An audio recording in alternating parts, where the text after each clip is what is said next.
এক ব্যক্তির ব্যবসা ধ্বংস হয়ে যাওয়ায় অত্যন্ত অভাবে পড়েছিল। কষ্ট সহ্য করতে না পেরে এক বুজুর্গের কাছে গিয়ে সাহায্য প্রার্থনা করল।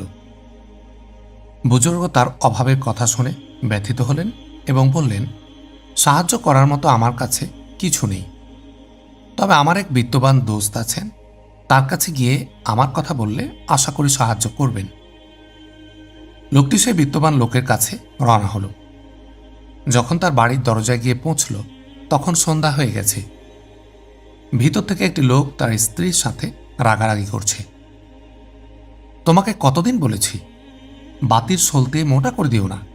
এই ছোট্ট ঘরটিতে যতটুকু আলোর দরকার তার জন্য একটি চিকন সলতেই যথেষ্ট। মোটা সলতে দিয়ে অধিক তেল পোড়ানোর প্রয়োজন হয় না। আগন্তুক লোকটি বাহির থেকে এই কথা শুনতে পেল। ভাবল, ভালো লোকের কাছে আমাকে পাঠিয়েছে, এত কৃপণের কাছে সাহায্য চাওয়ার আগেই এখান থেকে পালানো উচিত। এই ভেবে সে ফিরে যেতে উদ্যত হল। পরে আবার ভাবল, সাহায্য না চেয়ে বুজুর্গের আদেশ পালনার্থে শুধুমাত্র দেখা করে বলে যায়। অতঃপর সে কিছুক্ষণ অপেক্ষা করল।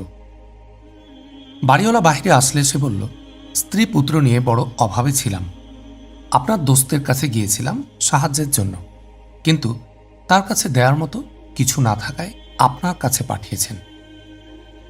বাড়িওয়ালা বলল, বেশ, আজ রাতে মিশর থেকে আমার 200 উট বোঝাই মাল আসবে।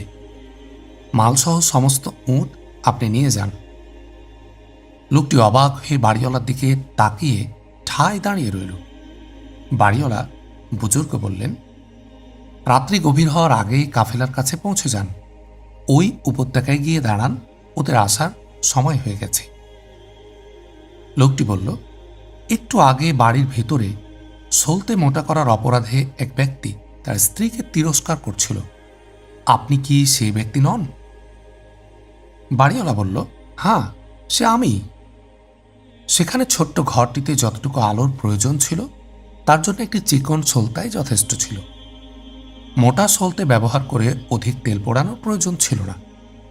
বিনা প্রয়োজনে খরচ করাই অপব্যয়, তা যত কমই হোক। আর আপনার যেহেতু ব্যবসা ধ্বংস হয়ে অভাবগ্রস্ত হয়ে পড়েছেন, তাই ব্যবসা শুরু করার জন্য মাল বোঝায় 200 উট আপনার অত্যন্ত প্রয়োজন। বেঁচে থাকার প্রয়োজনে খরচ করা অপব্যয় নয়, তা যত বেশিই হোক। লোকটি নতুন করে অপব্যয়ের সংজ্ঞা বুঝতে পারল এবং উপত্যকার পথে যাত্রা করল। এই ঘটনা একজন ওয়ালেম ব্যক্তি হজরত মাওলানা রশিদ আহমেদ গাঙ্গুহি রহমাতুল্লাহ আলাইহির কাছ থেকে শুনে এসে বলেছে, প্রথম বুজুর্গ হজরত রসুল্লাহ সাল্লাল্লাহু আলাইহি ওয়াসাল্লাম এবং দ্বিতীয় বাড়িওয়ালা বুজুর্গ হজরত উসমান রাদিয়াল্লাহু আনহু কিনা তা ঠিক করে বলতে পারেনি।